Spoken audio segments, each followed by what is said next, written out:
your man, Louie T. Welcome to the Louie T Network 2018 NFL Mock Draft. I'm excited about this mock draft.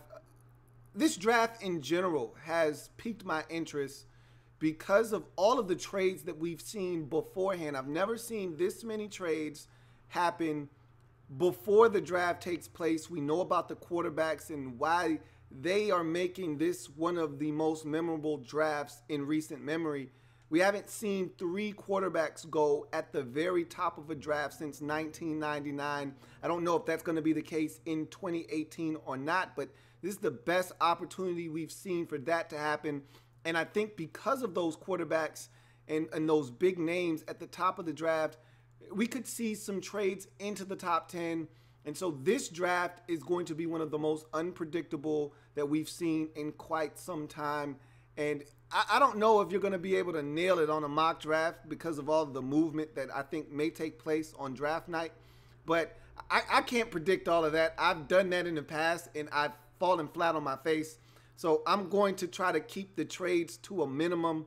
I'm going to stick with what I think is going to happen, and we're going to go with that. This was supposed to be a live video, so I apologize for that, but I was having some technical difficulties, so I'm going to go ahead and do this locally and upload it. So without any further ado, let's get into the 2018 NFL mock draft here on the Louie T Network.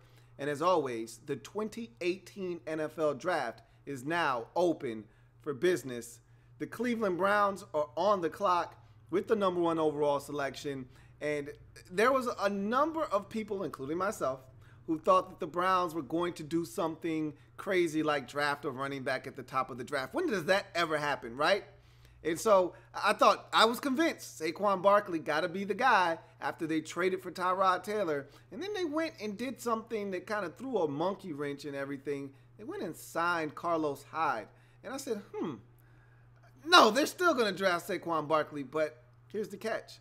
They are dead set on getting a quarterback. And I think they realized they botched the whole situation 2 years ago with Carson Wentz. They're not looking to do that again. They've got a chance at the top of the draft to get a quarterback, and they're not going to miss this time, at least in their minds. They're going to get the guy that they deem the best. And so I think this is a foregone conclusion. I'm not going to try and be special like some of these other guys out there, some of these draft beatniks who want to have a unique mock. Now, if everyone's telling me that Sam Darnold is going to be the #1 pick, where there's smoke, most likely there's fire. So, with the first overall pick in the 2018 NFL Draft, the Cleveland Browns select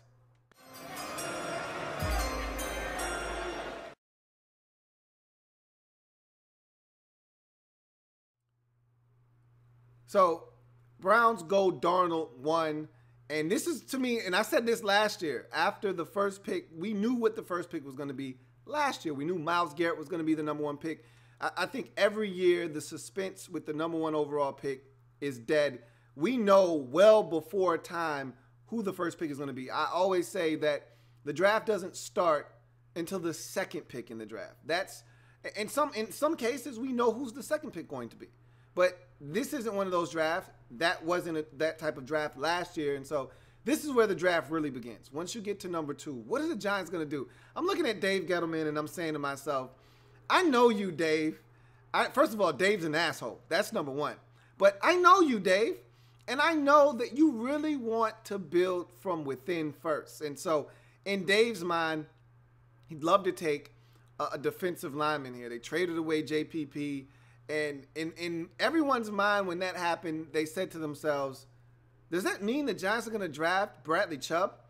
And I looked at Dave Gettleman's track record and I said, first of all, we know the Giants love drafting defensive ends, but that was a different regime. Dave Gettleman said, when you're this high in the draft, the person that you're selecting, the player that you're getting, can you see him one day donning a gold jacket? That's what you're looking for. And when I looked around at his track record, I said, this guy was around LT. This guy was around Bruce Smith. This guy was around Michael Strahan. This guy was around some of the best talent at defensive end / outside linebacker in terms of edge rushers that this league has ever seen. I'm kind of inclined to say that that's what he wants to do here. But I've been on this same thought process, and I'm not going to waver from it, which is when you're this high in the draft. And I think that the Jets offered that same package that they offered to the Colts, to the Giants, and the Giants turned it down. So what that tells me is that you're this high in the draft, you've got a chance to draft the heir apparent to the throne at the quarterback position in New York. You don't want to be this high again. This isn't cool to be second in the draft picking unless you got that pick from someone else. It's not cool to be the second overall pick in the draft. That means you stunk the year before. The Giants don't want to be back in this situation again. And if you got a chance to get that guy that can be your franchise quarterback for the next decade and a half, can you really pass that opportunity up because you want to draft a defensive end? Even if that guy's Von Miller, even if that guy's the next big thing at defensive lineman as an edge rusher, can you afford to pass up on a potential can't-miss product at the quarterback position? And again, we don't know if any of these guys are going to pan out. The draft is always a crapshoot, but can you afford to pass up an opportunity to draft a quarterback? I think the answer is no. And so with the second overall pick in the 2018 NFL Draft, the New York Giants select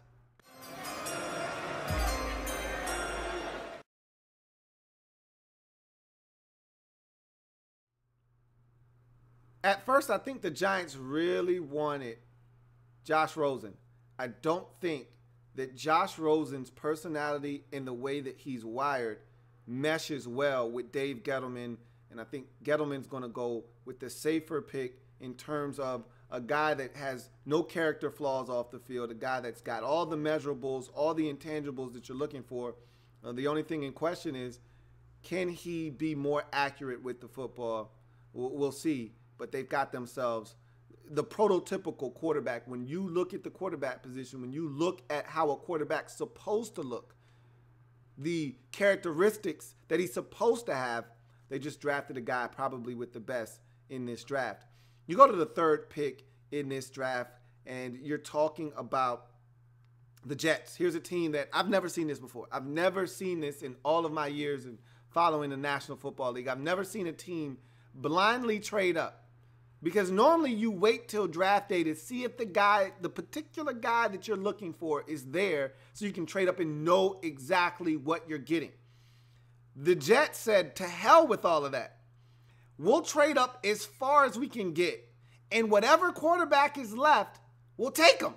I've never seen anything like it before. They said, look, we like all of these guys because all of them are better than what we have. And we can't go another season without having the guy on the roster.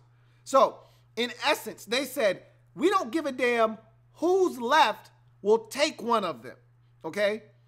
That means if all that's left at 3 is Baker Mayfield and Josh Rosen, we'll take one of them. If all that's left at 3 is Baker Mayfield and Josh Allen, we'll take one of them. If all that's left at number 3 is Baker Mayfield and Josh or Sam Darnold, we'll take one of them. Bottom line translation, they said we're taking a damn quarterback and we're going to take one of them. And whichever one's left, yeah, they probably got a preference. But beggars can't be choosers. They had to trade up to get to this point. They gave up king's ransom to get here, to get themselves a quarterback. And so, with that being said, the third overall pick in the 2018 NFL Draft, the New York Jets, Jets, select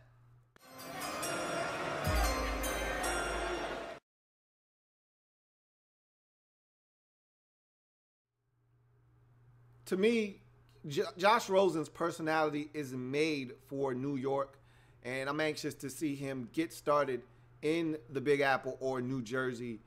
I'll never understand that, but in any event, I'm anxious to see him and how he turns out in New York, and he'll get a year to learn under Eli, and I think that's the perfect situation for him. Sit, learn how to be a pro, and then next year hit the ground running. And we'll see what happens if the Giants are bad again and they're rebuilding, as we saw with this offseason, all the guys that they cut bait with, and new GM, new head coach, and Pat Shurmur. They're starting anew. And so they may be bad again. Who's to say? I think they've got too much defensive talent to be as bad as they were last year. But we'll see what happens in any event. If things go south, you may see Rosen in 2018. Who's to say? I mean, Eli doesn't get hurt. So it's not going to be because of injury. It's going to have to be because they're so bad and they realize the future is now, and they decide to pull the trigger and insert Josh Rosen into the starting lineup. But that won't happen until late in the season, if it in fact does happen in 2018. But we move on to the 4th pick in this draft. We're back with the Browns. And I think this is where you're going to start to see teams being open to trading back. And it wouldn't shock me if the Browns said, hey, we're open for business. And if someone comes at us, and you know the Browns love to trade back. Now, again, different regime. This isn't the Moneyball crew that we've seen over the last year and a half or so.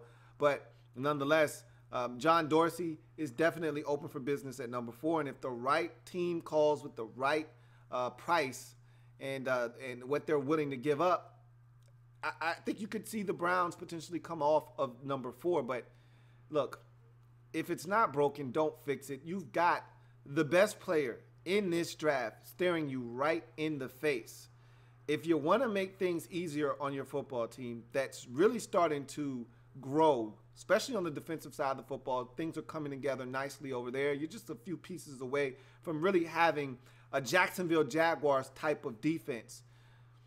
You need offensive help, and if you want to follow the same mold that we've seen carved out the last couple of years in the top 5 of the draft, and you want to help fast track your football team, you take the best running back available early, a guy that can change the game.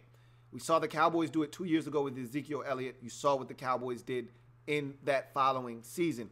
You saw what the Jacksonville Jaguars did in selecting Leonard Fournette, changed the whole tenor of their offense. You saw what that produced for them as a football team that following season. I think the same thing can happen for the Browns if they do the smart thing. And if they don't get a deal to trade out of 4, the smart move would be to take the best player in this draft, irregardless of position, the best player in this draft. With the 4th overall selection in the 2018 NFL Draft, the Cleveland Browns select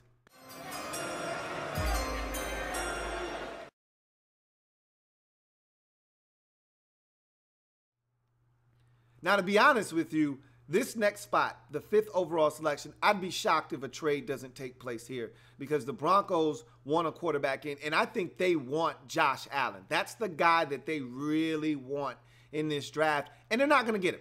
He's not going to be available come number 5. So what does that mean for the Denver Broncos? You've got one of 2 options. Either you take the best player available that also fits a need, or you trade out. Now, again, it takes 2 to tango. You need to find someone that wants to come up and take the final quarterback available in the top 10. Now, again, we could see the Broncos trade back, but again, I don't know what the Broncos are going to be asking for to get out of number 5. How bad do they want to get out? I think if you're a team trying to come up and get a quarterback, you may be able to wait one more pick and not have to give up as much capital to move up, because the Broncos are stuck between a rock and a hard place. They want out, but what it's going to cost to move up to 5, the difference between 5 and 6 is great, okay? And so if you can wait one more pick, why not just wait one more pick? And I think you got to make the Broncos either come off of their asking price, maybe come down a little bit because of the desperate nature of them wanting to get out, or you force them to turn a card in. I think teams are going to be smart enough to force them to turn a card in. And if they have to turn one in, I think the right move is this next selection. With the 5th overall pick in the 2018 NFL Draft, the Denver Broncos select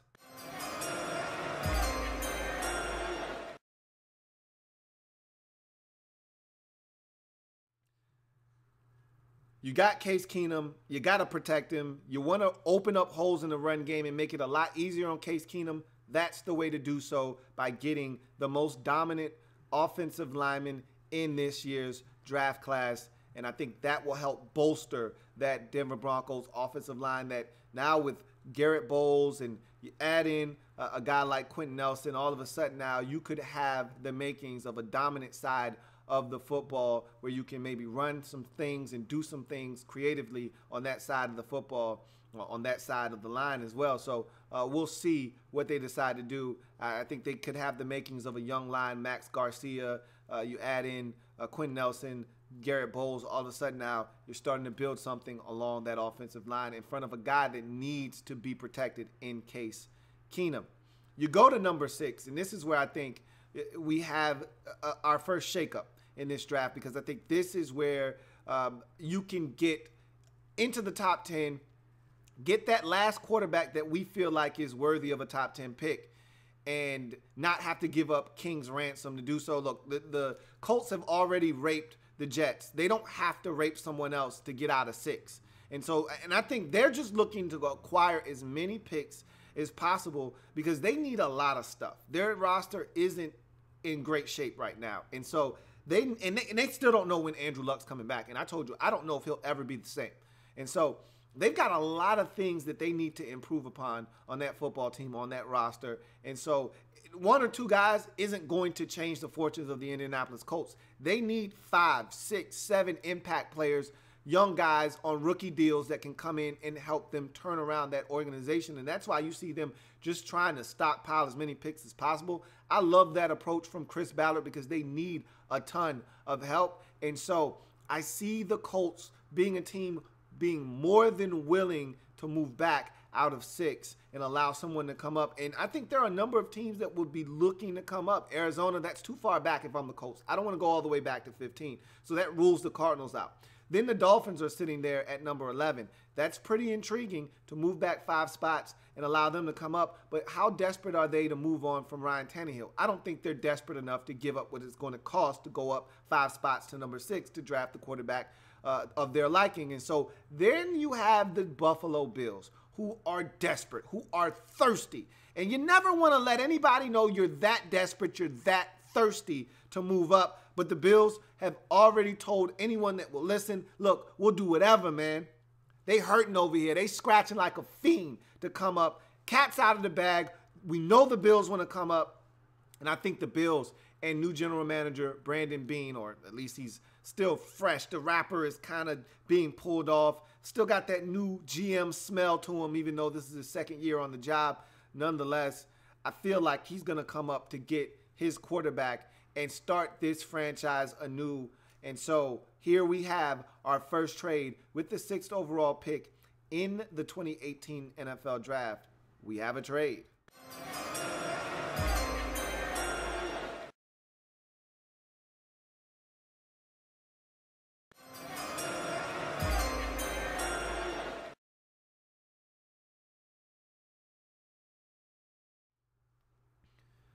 And the compensation for that move from 6 back to 12 is a swapping of the first round picks, obviously.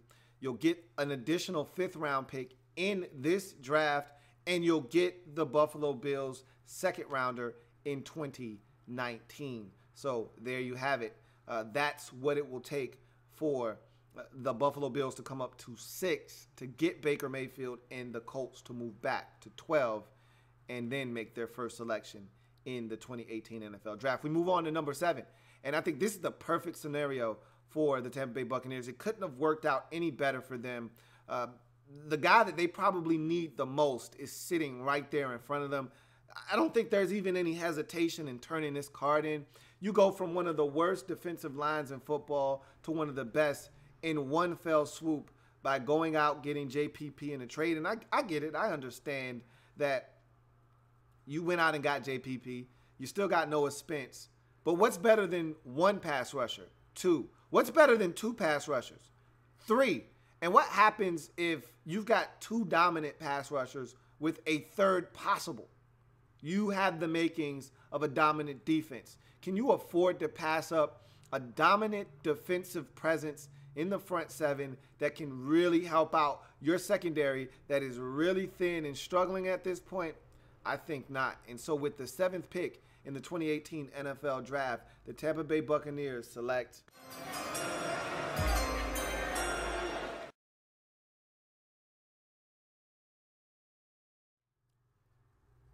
So we move on to the Chicago Bears and the 8th selection in the draft, and they did a lot of work in the offseason on the offensive side of the football for new head coach Matt Nagy. And so now the question becomes, what are you going to do defensively for Vic Fangio? He still needs help on that side of the football. You keep your cornerback in Kyle Fuller, which was a great move. You match the deal that the Green Bay Packers put out there for him. And so you keep your corner, but you still need a bunch of help in the front seven. It's not enough what you have up there. And I think you can really bolster your front seven with the addition of a guy that right now is like a unicorn. He's so unique. He's so young. He's only 19 years old. He's just scratching the surface.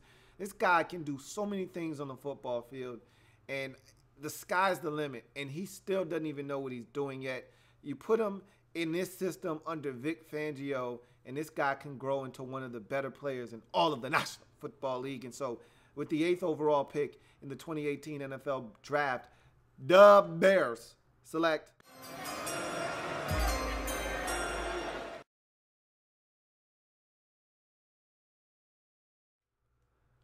So you move on to the 9th pick and the San Francisco 49ers, and a lot of people think that this is a spot where 49ers could potentially go a wide receiver. They would love to get a tight end in there that could help bolster that offense with Kyle Shanahan and now having Jimmy G in the saddle as your starting quarterback, but you still want to build up the defense. You can get a receiver later. You can get a tight end later, but what you can't do is get a game-changing safety that fits into the modern NFL, a guy that can play both free and strong, a guy that can come up and be a nickel or dime linebacker in obvious passing situations, a guy that gives you the type of versatility that's going to help you win football games in this new brave world in the National Football League on the defensive side of the football. Can you afford to pass on a guy that is a Swiss Army knife on the defensive side of the football that's going to help strengthen your defense in ways you cannot imagine? If you're the San Francisco 49ers with a GM that's a safety that loves these types of players, I think it's impossible for them to pass up the opportunity to get a guy that can change the game on the defensive side of the football. With the 9th overall pick in the 2018 NFL Draft, the San Francisco 49ers select.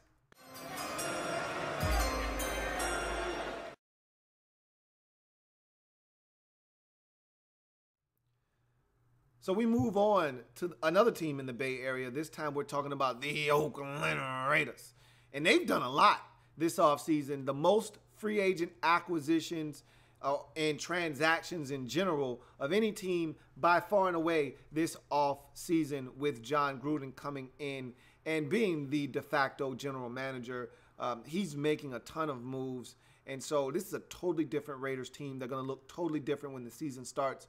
And one of the things Gruden wants to do is get tougher up front, up the middle of his defense. They were soft, and they've been soft for quite some time in the run game. They haven't been able to stop the run consistently, and that's going to stop. Bucs ball is all about stopping the run and running the football. They're going to do both. And the way that they're going to do that is by first stopping the run. They've got some guys on the roster right now that they think is going to allow them to run the football. Their offensive line, especially in the interior of it, from guard to guard, it's one of the best in the league. It's definitely the highest paid in the league. And so he feels like he can run the football with Lynch and all of those guys up there, Osemele and Hudson and Gabe Jackson, all of those guys in front. He feels like he can run the football. But can he stop the run? That's the big question in Oakland. I think we feel like they don't have the guys up front to do it yet, or at least they're missing that one piece, that one guy that can stuff the run. And now they're about to change that with this pick. With the 10th overall selection in the 2018 NFL Draft, the Oakland Raiders select.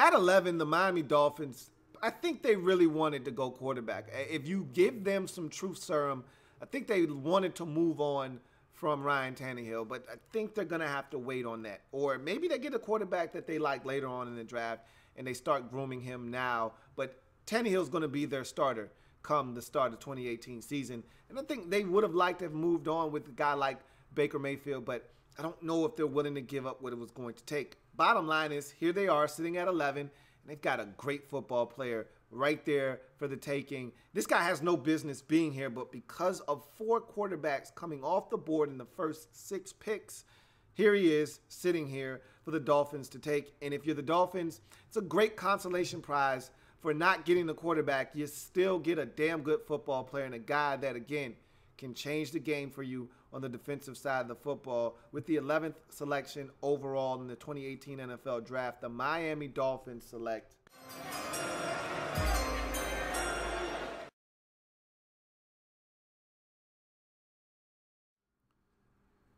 So finally, after 2 trades, the Indianapolis Colts make their first pick in the 2018 NFL Draft. They traded back prior to the draft from 3 to 6 with the Jets.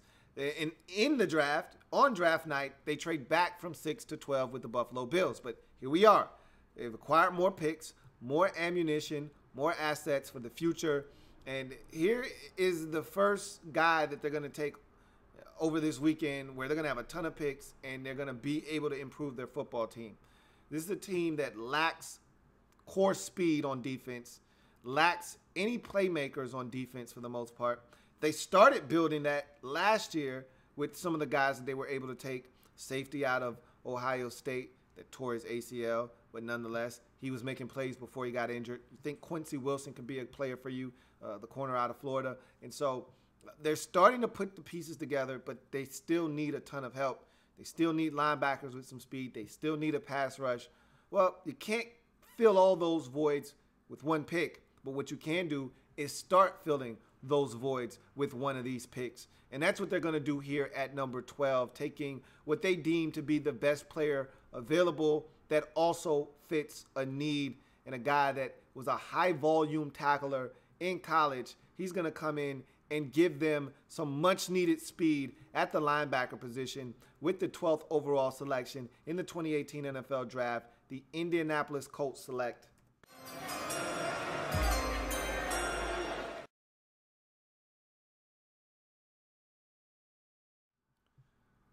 So it's been a wild and wacky offseason for the Redskins. What's new? Okay. They trade for Alex Smith in a blockbuster deal that pretty much signaled the ending of the Kirk Cousins saga and whole series of events with him in Washington, D.C. He later moved on to the Minnesota Vikings, but the Redskins got their man in Alex Smith. They then went out and got a wide receiver in free agency. A lot of the fan base has been clamoring for them to fix the defensive line, get someone up front that can stop the run. The run defense was the dead last worst in the league a season ago, 32nd. And so a ton of injuries, okay? Don't want to understate the injuries and downplay them, but again, this is a team that struggles with the ability to consistently stop the run. And it'd be nice if the guy also could get after the quarterback.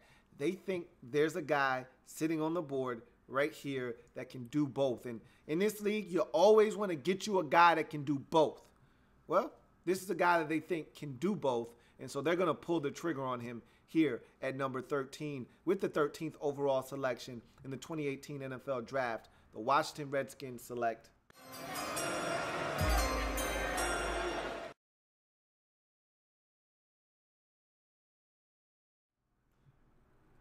similar to last season. This is another situation where there may be an Ohio State corner sitting on the board a little bit longer than he was supposed to be. And last year, the Saints were the benefactors of that. They got the Defensive Rookie of the Year. Don't know if that's going to happen again, but here sits the Green Bay Packers in a position that's unfamiliar to them. They missed the postseason, something they don't do very often, especially since Aaron Rodgers has taken over the controls in Green Bay. And so they're sitting at 14. They're used to picking in the 20s, late 20s, early 30s. This isn't the case this year. They've got a mid-first round pick, and they don't know what to do with themselves. And here they are landing a guy that has no business being on the board. But again, because of the quarterback position and all of these quarterbacks being pushed up, here is some great value. No, not Walmart, but some tremendous value here in the mid portion of the first round. A guy that probably shouldn't be here. And frankly, the Packers probably shouldn't be investing any more resources in the cornerback position. But they're still not good there. Even though I think there's something to be said about Kevin King, and I really like Josh Jones at safety, two guys that you got in the draft last year, but you still aren't good enough at the cornerback position. So here's an opportunity for you to really upgrade your secondary. So let me upgrade you. With the 14th pick overall in the 2018 NFL Draft, the Green Bay Packers select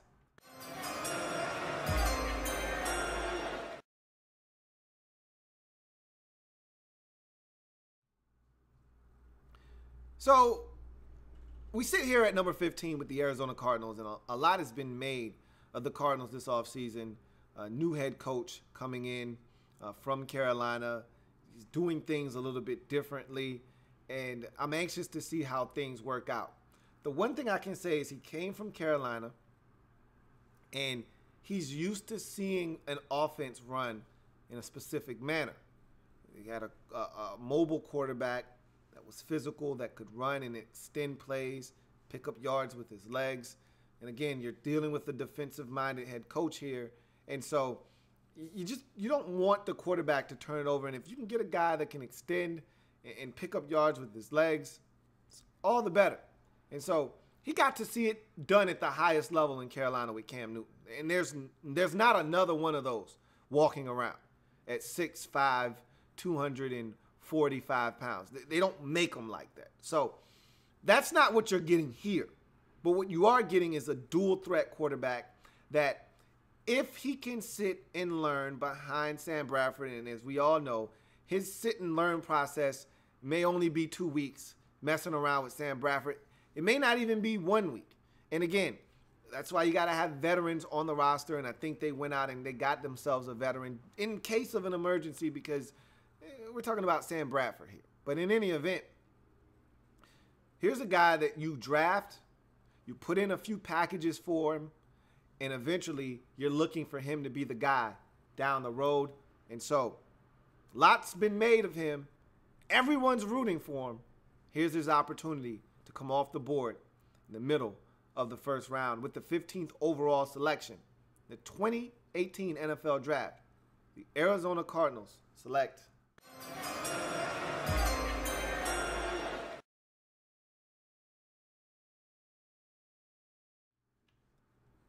So Ozzie Newsome is on his last days in Baltimore. This is his final draft before he hangs it up.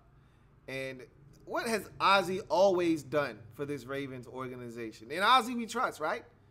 Well, it hasn't been that great of late. And we can always count on Ozzie drafting 1 or 2 Alabama football players, right? We pretty much know at some point the Baltimore Ravens are going to take a player from Alabama. Are they going to get it out of the way early in the first or second round? Or are they going to wait to the mid-rounds? At some point, though, they're getting an Alabama football player. Well, let's just get it out of the way now. This guy meets a need. He's one of the best players still left on the board. And if you're talking at his respective position, he's the best in this draft. So you're getting the best of both worlds here. You need him. He's the best at his position. This position, particularly in this draft, hasn't even been opened up yet. You're going to get to pop the top on this position. And if you ask me, he's better than many of his predecessors at Alabama, including that of Oakland Raider wide receiver Amari Cooper. Yes, this guy's better. And so, if you're the Ravens, you've been starving for a number 1 wide receiver for quite some time. Here's your chance to do it. And Ozzie gets to draft an Alabama player on his way out. Can't get much better than that. With the 16th pick overall in the 2018 NFL Draft, the Baltimore Ravens select, and this will wrap up the first part of my mock draft. Tune in to part 2 for picks 17 through 32. I'll see you on the other side. Here's the Ravens selection at number 16.